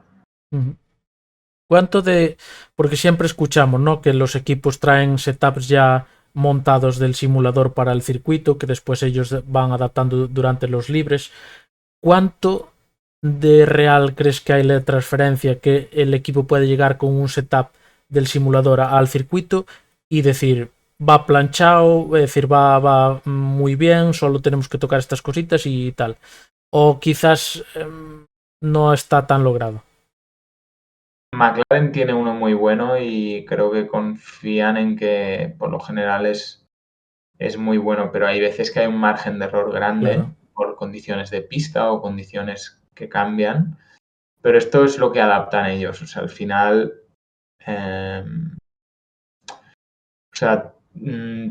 los pilotos prueban antes de ir ahí el fin de semana, luego llegan, ruedan el fin de semana y ruedo yo, por ejemplo, durante los free practice 1 o 2, yo estoy rodando en el simulador y intentando hacer el mismo tiempo. Entonces, si yo llego al simulador y voy un segundo más rápido que Norris, pues hay que ajustar obviamente el grip del simulador, porque significa que estamos yendo demasiado rápido. Entonces ellos tienen sus métodos de adaptar ese grip para igualarlo. Claro, la gracia es que lo hagas bien, ¿sabes? Porque, no sé, yo puedo hacer el mismo tiempo que Norris, pero quizá en curva rápida le estoy metiendo 25 kilómetros por hora porque el simulador es demasiado rápido en curva rápida y estoy perdiendo 25 kilómetros por hora en cada curva lenta, ¿sabes? Entonces no tendría sentido. No, sí, he hecho el mismo tiempo, pero de diferente manera. Entonces no puedes aprender nada. Entonces, si tú consigues correlacionar la telemetría para que el coche vaya a la misma velocidad prácticamente en las rápidas y lentas, pues puedes trabajar en muchas cosas. Puedes probar cosas de setup y dar tu feedback y adaptarlo al coche si consideras que es bueno. Y esto es lo bueno que tienen en McLaren, que tienen un simulador que pueden fiarse mucho. Mola. El equipo con el que voy a trabajar el año que viene, que repito que no puedo decir aún dónde, pero para que os hagáis una idea, porque es un dato curioso, en el Gran Premio de Bakú, que estuve hablando con ellos, los pilotos fueron al simulador antes de ir, llegaron hicieron tal en el simulador, llegan a la Free Practice 1 y fueron 9 segundos más lento que en el simulador. Madre mía. Entonces, claro, dices, ¿de qué sirve el simulador? Sí, 9 segundos. O sea, ¿cómo puedes estar tan perdido? ¿Será que las paradas en boxe las hacen al mismo tiempo? No sé, macho, pero... No, bueno, no voy a entrar a ese juego. A intentar adivinar. Ya, entiendo que, bueno, pues habrá... No, que no es lo común, pero a veces te pasa con circuitos un poco atípicos, Bakú, Singapur, ¿sabes? Son circuitos urbanos en los que pues el asfalto pues, cada año cambia o es diferente o las temperaturas. Entonces, bueno, eso es lo que es muy importante trabajar en un equipo de Fórmula 1 a nivel de simulador. Desde luego, porque al final lo que decimos, tiene muy poquito tiempo para rodar. Es decir, que realmente enfrentarte a pasar curvas a 250 por hora después de haber dado, no sé, ni 2 horas de prácticas, esto es increíble, sin duda. No, y esto que preguntan ahora en el chat, veo, sí, efectivamente, esto es lo que hacemos los pilotos de simulador de equipos de Fórmula 1 durante el Gran Premio. O sea, a ver, esto hemos hablado en mi podcast, pero lo voy a explicar aquí cómo es un día, que creo que es muy interesante. O sea, yo voy durante el Gran Premio de Fórmula 1, llego ahí el jueves, por ejemplo, el jueves hacemos como un día de test en el simulador, probamos todo, probamos los coches que van a usar en la Free Practice 1. En este caso yo he estado haciendo con McLaren, entonces pruebas el coche, el setup de Lando, el setup de Piastri, das feedback y tal. Luego llegas el viernes, miras la Free Practice 1 con los ingenieros, escuchas lo que dicen los pilotos después de la Free Practice 1, en plan, pues el coche iba bien, iba mal, lo que sea. Y entonces me subo al simulador con el coche de la Free Practice 1 y entonces doy vueltas y entonces hago un tiempo y más o menos parecido al de Norris, por ejemplo, y entonces van ajustando pues miran las temperaturas de neumáticos, dicen, pues estamos sobrecalentando más en el simulador que en el coche, pues hay que ajustar temperaturas. Estamos yendo demasiado lentos en el simulador, pues hay que ajustar el grip de la pista. Todo este tipo de cosas para así luego poder probar cosas de setup, porque ellos en el circuito tienen 2 sesiones y se acaba el día. Entonces, luego miras la Free Practice 2 con los ingenieros otra vez, escuchas el feedback de los pilotos después de la Free Practice 2 y una vez acaba la Free Practice 2, ahí sí que hacemos el periodo de test, que estamos unas 3-4 horas en el simulador, probando cosas que nos piden desde el circuito. Es decir, los ingenieros ahí, Norris y Piastri y tal, dicen, pues dan su feedback y entonces los ingenieros dicen, vale, pues mañana podríamos cambiar de setup esto y esto. Y entonces eso lo probamos en el simulador y damos feedback en el simulador qué ocurre. Correcto. Ellos se fían más o menos y a veces lo adaptan o no adaptan, pero tienen un simulador que por lo general les gusta bastante y les da bastante buen resultado, entonces se fían bastante. Me acuerdo, mira, un ejemplo, este año en Silverstone iban súper bien los McLaren, me acuerdo que sí, porque nosotros hacemos esas 3 horas, ¿vale? Entonces los ingenieros dicen del circuito, dicen, vale, pues hemos decidido que según los test que habéis hecho en el simulador, mañana el coche de Norris y de Piastri va a salir así. Entonces, yo a las 10 de la noche el viernes allí pruebo los 2 coches para ver que todo vaya ok, que no haya nada extraño. En Silverstone me acuerdo que después de toda esa sesión y tal, probé el coche de Norris y de Piastri y el coche de Norris bien y el coche de Piastri era inconducible, pero inconducible, porque iba tocando el suelo atrás y en todas las curvas rápidas, conforme entrabas, tocaba atrás y hacía trompo. O sea, me iba pegando leches todo el rato. Y ya está, no había nada a hacer, pero simplemente pues yo di mi feedback en plan el coche de Norris bien, tal, toca un poco a veces, tal, pero el de Piastri inconducible, ya lo veían los ingenieros del simulador. Claro. Y efectivamente al día siguiente salió a la Free Practice 3, Piastri hizo las primeras 4 o 5 vueltas y dijo, el coche toca mucho de atrás, tal, siento que me va a matar en curvas rápidas, tal, y lo ajustaron porque había algo pues que no habían calculado bien. Ostras, pues qué interesante, ¿no? Que al final, claro, ellos utilizan la Free Practice 1 y 2 para ajustar e igualar el simulador a la realidad, y después ya de ahí tú te dedicas durante horas a comprobar setups para decir llegar al día de la quali, ¿no? Al sábado, y ya tirar, pues, por ya tener un camino por el que tirar. Pues no, y luego a nivel de mejoras, ¿sabes? Cuando traen mejoras del túnel del viento y demás, siempre se prueban primero en el simulador. Lo que pasa que esto es lo que es peligroso. A veces hay unos simuladores que pues quizá no son tan buenos de otros equipos y hay otros que son mejores. McLaren, repito, lo tiene muy bien porque cuando traes una mejora, tú para introducirla en el simulador, al final tú no traes un alerón trasero y lo metes en un simulador. Porque es virtual, pero sí que el simulador, el túnel del viento dice que este alerón me da tanta carga aerodinámica además, con lo cual tú pones esos números en el simulador, yo me subo al coche en el simulador y voy 3 décimas más rápido. Bingo, este alerón es la leche. Lo meten en el coche y claro, hay veces que pasa, como ha pasado con Aston Martin, que se habla mucho este último año entero, las peoras, ¿no? Sí, sí. Esto en el túnel del viento y lo meten en el coche y resulta que van más lentos. Pues ese es el problema. Y eso es lo que McLaren tiene muy bien, que consiguen pues de un túnel del viento sacar buen rendimiento a las mejoras que encuentran, las prueban en el simulador, funcionan efectivamente, e incluso me han llegado a decir ahí en los ingenieros en McLaren que hay veces que les ha dado mejor resultado que lo que decía el túnel del viento, imagínate. Ya. Y es decir, que tú de primera mano has sabido el momento o el punto de inflexión quizás cuando fue que McLaren pasó de estar hace 2 años de último de la parrilla, fueron evolucionando, pero hubo un salto de calidad, ¿no? Y tú ahí en el simulador llegaste a percibir, decir, hostia, estamos evolucionando. Esto va por un camino...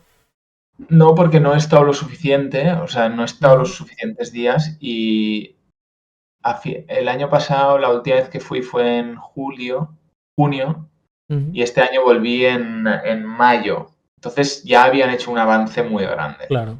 Ya noté que a nivel de balance habían mejorado muchas cosas. McLaren tenía un problema muy grave, que es que no conseguían solucionar un tema de setup, que no conseguían calmar el tren trasero en la entrada de curva. Era su mayor problema. Y al mismo tiempo, cuando no tenían esa inestabilidad, o sea, cuando conseguían calmar la entrada de curva, bloqueaban la rueda delantera interior cuando entraban con un poco de freno en curva. Y esto es lo que han mejorado. Y ahora tienen un paso por curva bestial. Esto lo han mejorado obviamente con túnel de viento a nivel aerodinámico, pero yo creo que también a nivel de setup han mejorado mucho el coche. Y era algo con lo que empezaron el año un poco perdidos el 2023, si te acuerdas, que la primera carrera en Bahrein casi ni corren. Últimos. Sí. Entonces, a lo mejor ha sido sorprendente, pero sí. Ellos creo que cambiaron la suspensión trasera, ¿no? Tenían, claro, porque ellos son equipo cliente de Mercedes. Por ejemplo, Aston Martin lleva la misma trasera que Mercedes, pero en cambio McLaren decidieron tirar por otro lado. Quizá fue ahí, digo, es lucubración mía, pero quizá fue por ahí cuando consiguieron esa mejora, ¿no? Es que no sé, no sé exactamente en qué punto, pero lo que está claro es que tienen gente muy buena ahí, gente joven, gente que lleva muchos años ahí, que se entienden. Entonces, eso es lo que también a veces es un arma de doble filo. Por ejemplo, con el caso de Aston Martin, ¿no? Que ahora empieza a llegar mucha gente nueva y Adrian Newey y tal, y todo es en plan, wow, wow, wow, wow, wow. Sí. Sí y no, ¿sabes? Porque a veces hay que casar las lleva partes. un tiempo entenderse. Adrian Newey dice A en Red Bull, que lleva 20 años, sus súbditos entienden lo que dice cuando dice A también. Entonces, ahí va a haber un periodo de adaptación. Yo lo digo porque la gente Sí, a veces ¿no? Se excita muy pronto y el soufflé, bueno, pues porque hay muchas novedades ahí dentro, pero es importante hacer equipo. Eso es muy claro. importante. Yo creo que ahí es donde McLaren ha conseguido hacer clic. Pues desde luego tienes un punto de vista totalmente diferente al nuestro, porque yo desde fuera creo que veía, y más estas últimas carreras, se veía como a McLaren un equipo un poquito desorganizado en cuanto a que no hay reglas, las papaya rules y todo esto, ¿no? Ya. Y que no hay reglas y en cambio tú al final ves en la fábrica ves algo totalmente distinto, ¿no? No, flipas, son buenísimos y son muy equipo. Lo que pasa que, a ver, bajo presión nunca es fácil rendir y creo que han hecho muchos errores, pero es que son errores que vienen por culpa de la presión de... no es fácil, ¿sabes? Cuando llevas tantos años con dominio absoluto de Red Bull y de repente eres el coche líder, ojo, ¿sabes? Te entra el canguelo del y si me equivoco, tal. O sea, cuando a Norris en Silverstone le meten el neumático blando a final de carrera contra Hamilton y contra Verstappen, bueno, es que no tuvo ningún sentido, ¿sabes? Pero es que lo analizas y dices que ningún sentido, pero en el momento, pues es la decisión que tomaron porque la tomaron bajo presión y no supieron gestionar. Sí, quizá en ese aspecto les falta la valentía, ¿no? De enfrentarse al que pueden ser o van a ser casi seguro campeones del mundo, al menos de constructores, y a veces les falta que Red Bull son como muy directos, ¿no? En cuanto a la decisión de estrategias y quizá a McLaren se les ve titubear muchas veces. Bueno, y luego que es que yo a veces soy un poco cansino con Max Verstappen, pero el tío, es que los días malos de Max Verstappen son bastante buenos. Y eso falla bien el cabrón, ¿sabes? Ya. Y eso es muy difícil de luchar contra eso. Aunque a mí no me gusta hacer este tipo de cosas porque en un ranking histórico de pilotos de Fórmula 1 y no me gusta porque comparar épocas, esto igual pasa en el fútbol, es una locura, pero bueno, por talento, ¿tú cómo pondrías un ranking de Fórmula 1 de pilotos? Es que yo es muy difícil porque no he visto tantísima Fórmula 1 y no he visto correr a Senna ni a los... O sea, he visto lo que he visto de Senna en vídeos y las películas y demás. Pero... Y luego también me cuesta hacer un ranking actual porque, por ejemplo, Hamilton y Fernando, yo creo que están al final de su carrera deportiva y Max ya casi está a mediados de su carrera, pero podrías decir que está al principio porque es muy joven.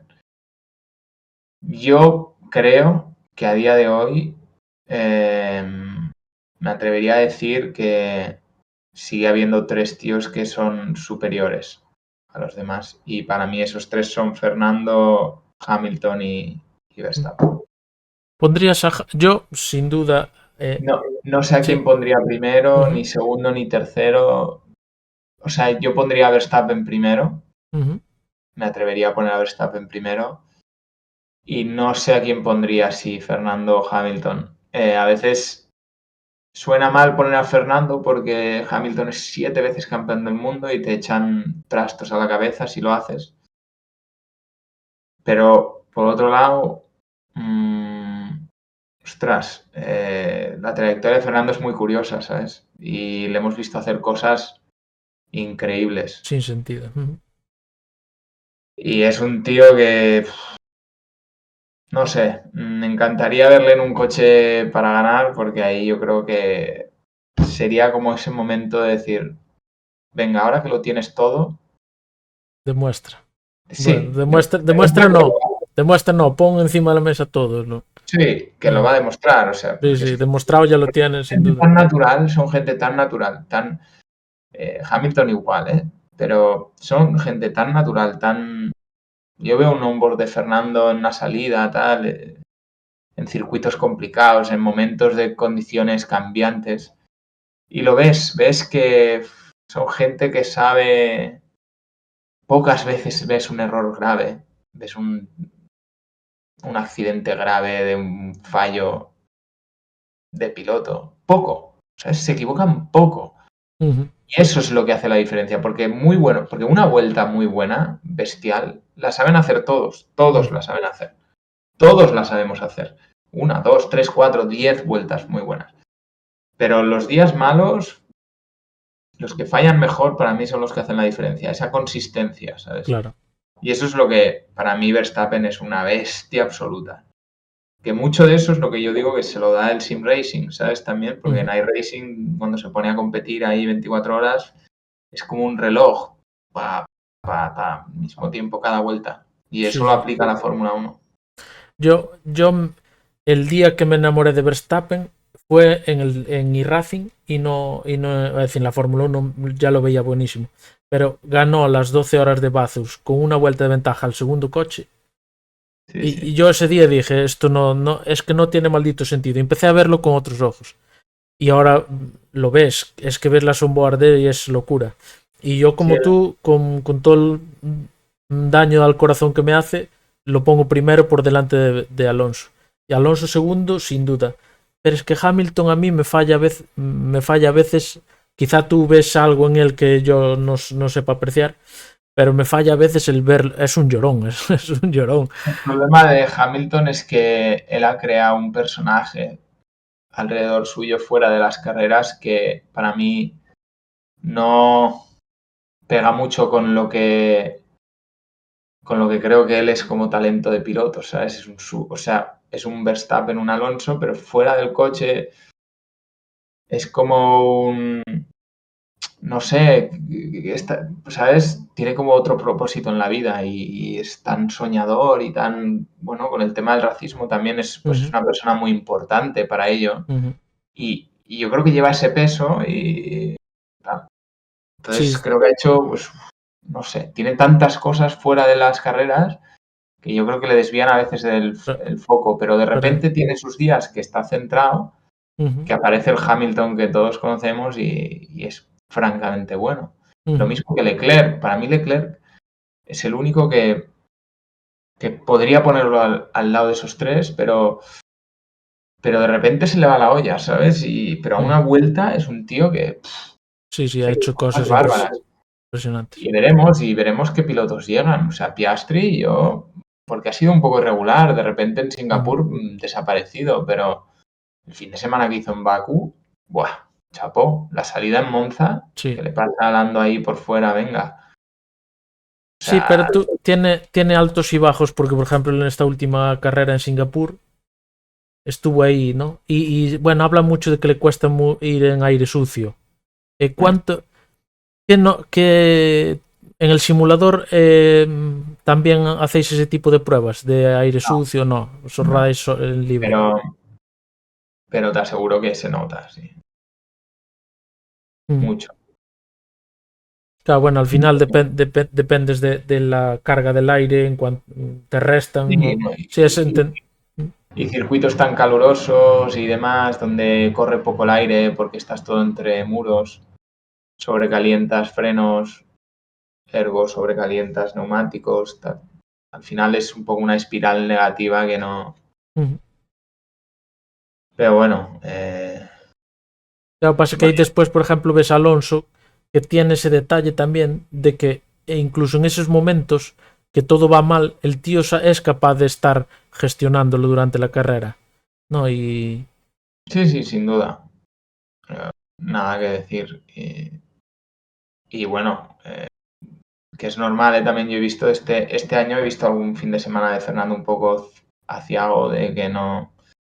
Ahora no recuerdo cuál, pero sé que ha habido algún fin de semana que dices, ostras, desaparecido Fernando. Pero es que es normal, al final son tantos años, ahí venga, a cuestas, que joder, ya es un piloto que tiene una edad que la motivación no es la misma, ¿sabes?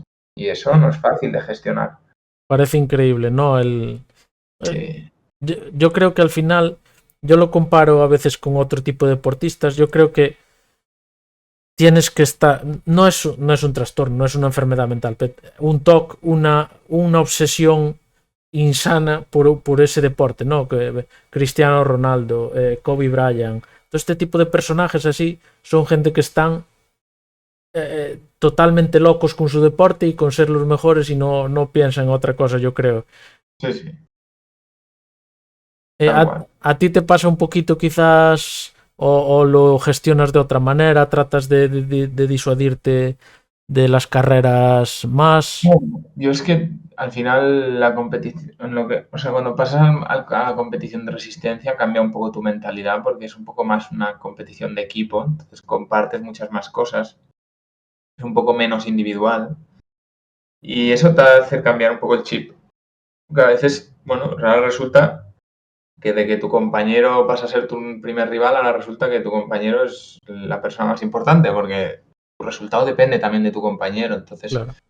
Cambias un poco la mentalidad, pero bueno, a mí todos estos pilotos y deportistas que has mencionado de este estilo tan ganadores y a mí me inspiran mucho y siguen inspirándome a día de hoy. Ya tengo 33 años, pero noto que me queda mucho por aprender y por inspirarme por otros deportistas que me ayuda a ser mejor yo en mi profesión, ¿sabes?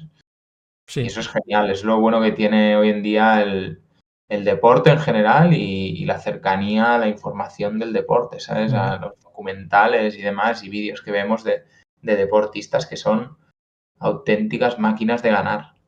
Bueno, sin ir más lejos, tenemos el Carlos Sainz padre, Sí. que no tiene puto sentido que con 60 años esté a ese nivel. No. A ese nivel. Quizá no es ese nivel de concentración máximo que requieres en un circuito, pero hay que tener las manos y la pericia y todo lo que tiene que tener él, ¿no? ¿Tú te verías a esa edad? Ni de coña. No, Y aunque te pusieran un proyecto en las manos de tiempo que no te ves rodando. Mi mujer me mata, macho. Y precisamente que ahora hablas de tu mujer, ¿cómo compaginas tu vida? Porque antes hablabas también de que tienes mucho viaje ahora a Estados Unidos. Quizá Sí, no te planteaste irte a vivir allí o cómo lo planteas con la familia. no es fácil de compaginar, sin duda, pero al final si ella tiene un poco de flexibilidad para poder venir a algunas carreras, pues facilita las cosas, pero ella tiene su trabajo aquí en Barcelona y está muy contenta donde está, entonces yo tampoco quiero cortarle las alas. Claro. Al final, obviamente, mi profesión tiene un peso muy grande en nuestra vida porque nos permite, pues, tener la calidad de vida que tenemos, llevar los horarios que llevamos, llevar la vida que llevamos. Pero, por otro lado, yo no quiero que ella sea una mujer dependiente de mí.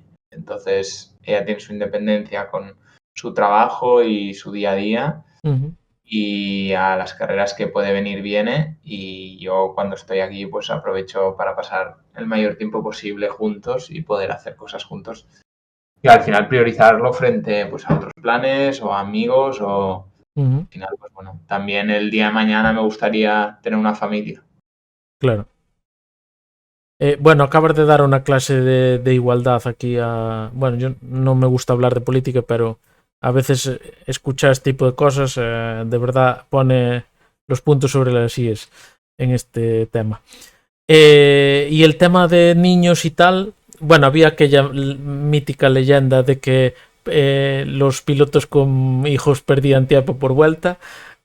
¿Cómo lo ves? ¿Cómo te Yo creo que no ves? es verdad, pero yo tengo bastante claro que lo que quiero es bajar un poco mi ritmo de carreras el día que tenga hijos. Ujú, Porque yo he visto muchos padres en el mundo de las carreras. A día de hoy, de hecho, tengo bastantes compañeros que empiezan a ser padres y demás. ujú, Y por desgracia veo muchos padres ausentes, ¿sabes? Padres ya, que siguen con sus 30 fines de semana de competición al año ujú, y no están. Y yo, no sé, no me gustaría. A veces dicen, no, los primeros 2, 3 años no se entera de nada el niño.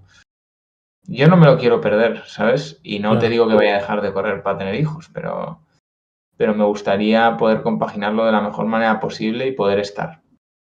Esa es la idea. Luego ya, pues se aplicará de la manera que sea. Ujú. Ah, mira, aquí lo dice Adri, lo comenta, ¿no? Que Carlos Sainz Jr. en el documental comenta que no veía a su padre, que hasta los 9 años y Claro. tal. Claro, es duro al final, ¿no? Y bueno, al final sacrificas. Quizá también eran otros tiempos, ¿no? Sí, sí, Que sí, habla. sí, Era sí. más una jungla. Dani, llevamos 1 hora y 40. Ya pasamos de la hora más o menos que tú decías. Yo ¿Ves? normal. Yo me voy enrollando al final. No, pero y nosotros encantados, Pero, ¿eh? Ya te digo que aquí la gente te tendría en 2 horas más trabajando para ellos. sí, Son unos malditos explotadores estos. Hay siempre unas preguntas que a mí me gusta hacer al final a todos los vale. ponentes y tal, que son las coches favoritos. Normalmente, como la gente que viene es de iRacing, yo suelo decir de iRacing, pero tú siéntete libre de decir coches favoritos que hayas pilotado o que te gustaría pilotar en No, iRacing, en no, la calle. voy a decir de iRacing, ¿Sí? porque yo soy bastante curioso que de coches de calle nunca he tenido un... No has ido de deportivos en la calle. No, no, siempre he tenido, mira, he tenido siempre coches de empresa, Ujú. cuando he tenido el coche de empresa toda la vida, en Mercedes. De hecho, Alex, ahora mismo, el sí. problema, no me he comprado un coche en mi vida. O sea, mi padre Menudo. me regaló por los 18 años un Alfa Romeo Mito en su día y luego lo acabé vendiendo, pero siempre he ido tirando de coches de empresa. Entonces, y al final yo el coche por la calle no me gusta no disfruto de la conducción En en la calle. autopista, en calle, en plan, quiero que me lleve del punto A al punto B el tiempo que Ujú. sea, ni conduzco rápido, o sea, muchas veces Claro. que esto se lo preguntan a mi mujer, en plan, que debe de ir a toda leche, es piloto, y ella dice, "Hostia, pues justo lo Yo contrario, o también. sea, es muy precavido. Y, y la verdad es que no he tenido un coche que me apasione. Pero de coches de iRacing sí que te diré mis favoritos. El número uno es sin duda el Ford GTE. El GTE, sí. El Ford GTE me flipa. De hecho, la carrera esa que coincidimos Road America, porque Sí. miré los setups de ahí de VRS y vi que el Ford GTE estaba como a 8 décimas y pensé, joder, no voy a coger este que Ujú. veo que es el más lento. Porque yo qué sé, el BOP debe ser el que es, pero ese coche cuando, me acuerdo que es cuando empecé a entrar en Redline, que hacían muchas carreras con el GTE, con el Ford, iban a toda leche, tenían un setup que iban chetadísimos. Creo que hay un vídeo en YouTube, de hecho, de Verstappen en Road Atlanta de último a primero con el Ford GT, que es una barbaridad. Ujú. Y ese coche era muy guay, a mí me gustaba mucho, tenía un estilo de conducción muy curioso. El segundo te diría que es el Fórmula 3, el Dallara, que ya se corre menos, pero Ujú. diría que es el que se parece más Sí. también en físicas a la realidad. Creo que está muy bien logrado a nivel aerodinámico y tal. Perdona que te interrumpa. ¿Has probado el Fórmula 4 que ahora empiezan a hacer el campeonato del mundo Sí, y tal? también me Sí. gusta, sí. Sí, sí, sí, he hecho alguna carrera. Sí, me Ujú. gusta. Y tercero, Y yo te diría que a mí me gusta de los GT3, diré un GT3 porque sí, es lo que he usado más. Me gusta el Ferrari. Sí. Que de hecho, mira, sería bastante común porque en la vida real el GT3, el 296, el Ferrari es un misil, o sea que ya tiene sentido. ¿De GT3 tú en la calle has conducido el Mercedes o has probado algún otro? Bueno, ahora el Chevy entiendo, pero Sí, probé el de calle, el que simula lo que es nuestro Chevy en Estados Unidos. Y es un supercar, en plan, una pasada. Además, es un coche que al final económicamente es mucho más asequible que cualquier Ferrari o cualquier coche del estilo, porque es un lujo mucho más barato el Corvette o más al alcance de mucha gente. Pero he probado pocos coches de calle, la verdad. Bueno, para que sepan todos los que estáis por aquí, cuando se refiere a coche de empresa no es el típico Seat Ibiza blanco sin ventanillas atrás, no, no. No. He tenido todos los Mercedes, he tenido todos los que se puedan tener, menos los GT y tal. O sea, los clase C, AMG, todos. El clase G llegué a tener. A elección, te dan a elección o te dicen, toma, aquí tiene la llave, está ahí aparcada ahí fuera, es ese. Al principio no podía elegir mucho porque nos daban el coche que querían que lleváramos y más adelante sí que podía escoger dentro de un límite de budget que nos lo cedían por un año el coche. Y luego, estos últimos años, lo que teníamos era un presupuesto dependía del contrato, pero era entre 15 y 20 mil euros de leasing para el año. Entonces tú escogías el coche. Si teníamos un leasing especial que costaba, para que te hagas una idea, un clase C 63 AMG Full Equip, pues te costaba unos 1.500 euros al mes. Entonces a ti te daban eso, como unos 20.000 euros, entonces, o 18.000 euros. Entonces, si tú te cogías ese, te costaba pues cero, te costaba coste cero. Claro. Y querías comprarte un pepino más bestia, pues ponías tú la diferencia. Y si querías uno más baratillo, pues dinero más que te quedabas. Ajá. Pues mira, curioso. Sí. Y luego, top 3 circuitos. ¿De iRacing o...? Bueno, no los hay todos en iRacing, pero quizá... No, te voy a decir del mundo. A ver, Macao es el número 1, pero Macao es un circuito un poco atípico. No voy a decir Macao, pero voy a decir Bathurst, número 1, sin duda, circuitazo. Número 2, Nürburgring, Nordschleife. Y número 3, Road Atlanta. Atlanta. ¿Por qué le llaman Petit Le Mans Atlanta? Si no tiene nada que ver con Le Mans, es la antítesis. Lo pregunté el año pasado. Creo que es porque antiguamente, cuando se corría Le Mans en Europa, se intentaba replicar la carrera de Le Mans en Estados Unidos, pero corriendo menos horas. Entonces se hacía en Road Atlanta y lo llamaban Petit Le Mans. Creo que era algo así. No quiero pegarme el pistinazo. Vale. Pero era algo así seguro.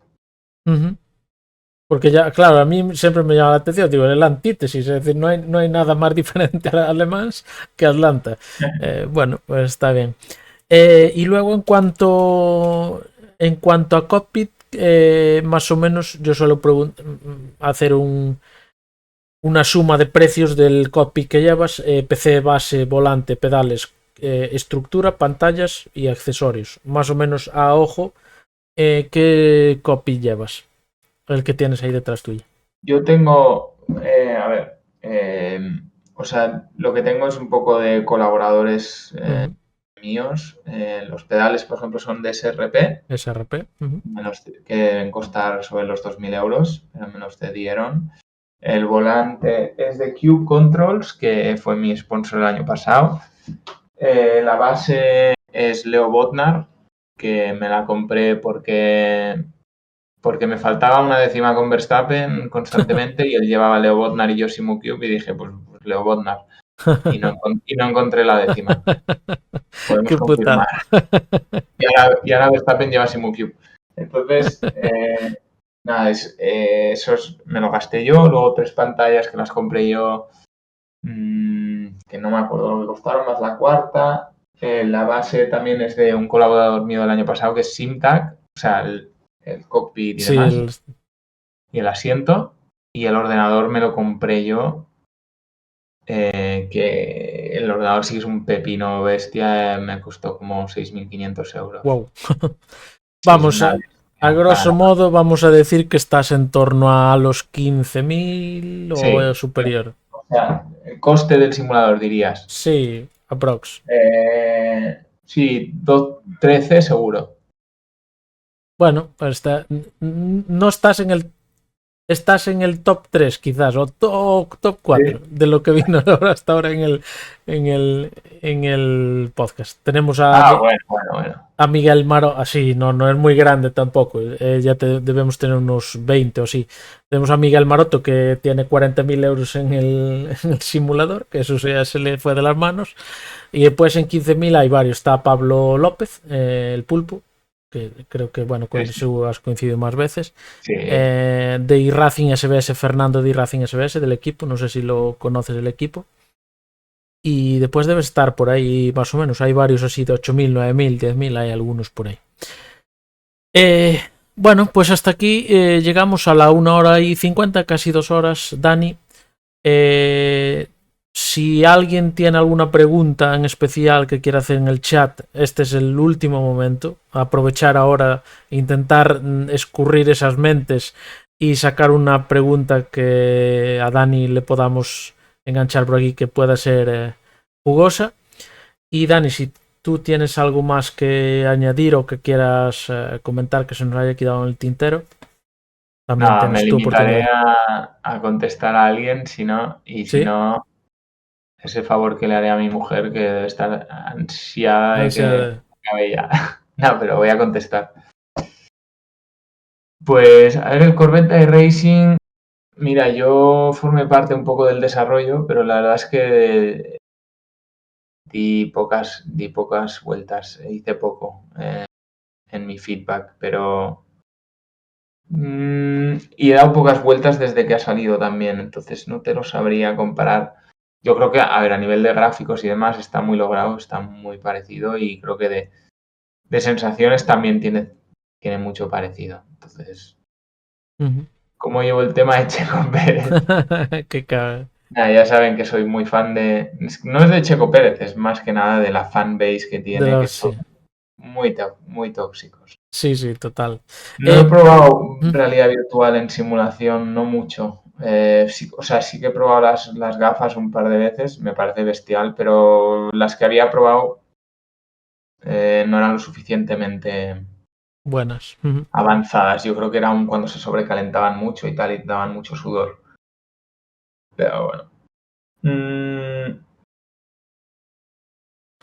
va a quedar entrando el mundo de Fórmula 1 y de MotoGP? De Fórmula 1 yo creo que va a quedar Verstappen y de MotoGP me sabe mal decirlo, pero espero que Pecco Bagnaia porque he apostado por él con un amigo. Me ha apostado una cena cara con un amigo que él ha apostado por Martín y yo por Bagnaia a principio de año. Solo por eso. Y última pregunta, que si ahora aquí vamos a cerrar. Que yo me estoy volviendo fan número 1 de Colapinto. ¿Qué opinión te merece? Diosarro máximo. ¿Sí o qué? Sí, me encanta el chaval, es súper natural, súper fuera dentro del coche, me encanta, creo que se merece seguir en la Fórmula 1. Pero por otro lado, no sé si va a tener sitio el año que viene, porque también te diré, si Bortoleto gana el Mundial de Fórmula 2 y no tiene sitio, me jodería bastante. Claro. Y me parece que sería un gran fallo para la Fórmula 2 si Bortoleto porque suena que en Audi estaba Bortoleto y ahora suena Colapinto, obviamente por cómo lo está haciendo. Pero creo que sería un gran Bueno, será una gran pérdida para la Fórmula 2 que Bortoleto, en caso de que ganara la Fórmula 2, no tuviera sitio en Fórmula 1. Sería increíble. Sí, Pero sí. bueno, me encanta porque es muy buen piloto y ha llegado con desparpajo, sin miedo a nada. Segunda carrera ahí, Singapur, venga, se tira en la Impresionante. frenada de la 1, pasa 3 coches como si nada. Genial, hace falta gente como él. Sin duda. Yo creo que este año, con esta renovación, veníamos de 2 años con el parón de renovaciones y de repente este año entra tanta sangre fresca que mola ver estas cosas. Bueno, Dani, eternamente agradecido, de verdad. Creo que hablo también por cada uno de los locos del motor que han estado por aquí comentando sin parar. Disculpar, chicos, que no hemos podido hablar de todos los temas que nos gustarían y de responder todas vuestras preguntas. De todas formas, Dani, quedas invitadísimo. Tenemos, yo y un compañero, un podcast de Fórmula 1 que hacemos los lunes en postcarrera. Invitadísimo quedas a participar algún día si quieres a meternos caña y reírnos de lo poco que sabemos de Fórmula 1. Aunque lo intentamos. Invitadísimo siempre y cuando quieras a participar o bueno, lo que podamos ayudarte en lo que sea. Aquí tienes una fanbase claro, para toda la vida, Dani. Estupendo. Y esperamos que consigas todo lo que te propongas con Chevrolet. Esperamos la noticia de ese equipo de Fórmula 1 que te contratará por el simulador y a ver si eres capaz de meterlos en vereda. Y nada, que pases una buena noche, darle las gracias también a tu mujer por permitirnos que estés aquí con nosotros. Y gracias. Un saludo grandísimo a todos, chicos. Dejamos por aquí la transmisión. Chao, chao. Chao, chao, que vaya muy bien.